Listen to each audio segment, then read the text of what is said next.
आपण पाहू शकतो की राष्ट्रवादी काँग्रेस आणि शिवसेनेचे सर्वच पदाधिकारी जे आहेत ते आलेले आहेत।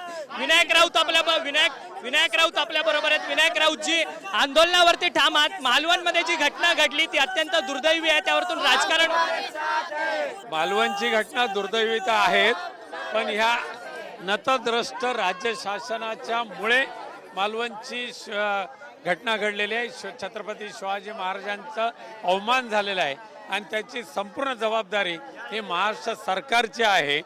पण दुर्दैवाने स्वतःच्या पापाचं खापर ते भारतीय नौदलावर फोडू इच्छितात, परंतु ह्या महाराष्ट्र सरकारला जोडे मारो आंदोलन हे योग्यच आहे आणि त्याचे आज नियोजन झालेलं आहे।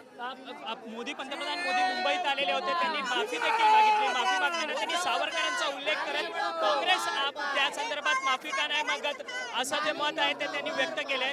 शिवसेना आणि तुमच्यामध्ये भांडणं लावायचा मोदी प्रयत्न करतात। नाही, असं आहे की मोदींनी किती प्रयत्न केला तरी वास्तविकता बदलत नाही। छत्रपती शिवाजी महाराज ही आमची अस्मिता आहे, हा आमचा मान आहे, हा आमचा सन्मान आहे, संपूर्ण मानवजातीचा सन्मान आहे। आणि त्याचा अपमान करणाऱ्या माणसाने किती काही बोललं तरी महाराष्ट्रात काही फरक पडणार नाही। जोडे मारून लाता घालून पिल्ले सगळे नेपाळमध्ये पाठवल्याशिवाय महाराष्ट्राची जनता राहणार नाही। आज भाजप देखील प्रत्युत्तर करतं तुमच्या या सगळ्या आंदोलनाला, कशा पद्धतीने पाहता तुम्ही? विरोधक म्हणून आंदोलन करतात, परंतु सत्ताधारी देखील आता तुमच्या आंदोलनाला प्रत्युत्तर असं आहे, नालायकपणा आणि बेशरमपणा एकदा धरला की त्याला काही धर्मान राहत नाही। या सगळ्या लोकांनी हात पाय जोडून महाराष्ट्र जनतेच्या माफी मागितल्या पाहिजे, सगळ्यांनी मागितल्या पाहिजे। अजूनपर्यंत देवेंद्र फडणवीसांनी माफी का नाही मागितली? देवेंद्र फडणवीसांनी माफी का नाही मागितली? सगळ्या गोष्टीसाठी जबाबदार ते आहे।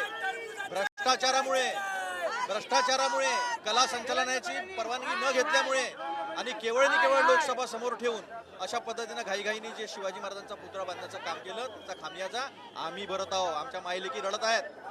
छत्रपती शिवाजी महाराज हा महिलांना वाचवणारा, तुम्ही लाडकी बहीण चालवता ना, महिलांचा सन्मान करणारा राजा दुसरा छत्रपती शिवाजी महाराजांसारखा नाही आहे। लाडक्या बहिणींच्या आराध्य दैवताला तुम्ही पाडण्याचं, त्याचा अवमान करण्याचं काम केलेलं आहे। आज तुमचं आंदोलन पोलीस दडपतील देखील, पोलीस तुम्हाला मध्ये देखील अडवतील, काय भूमिका असणार?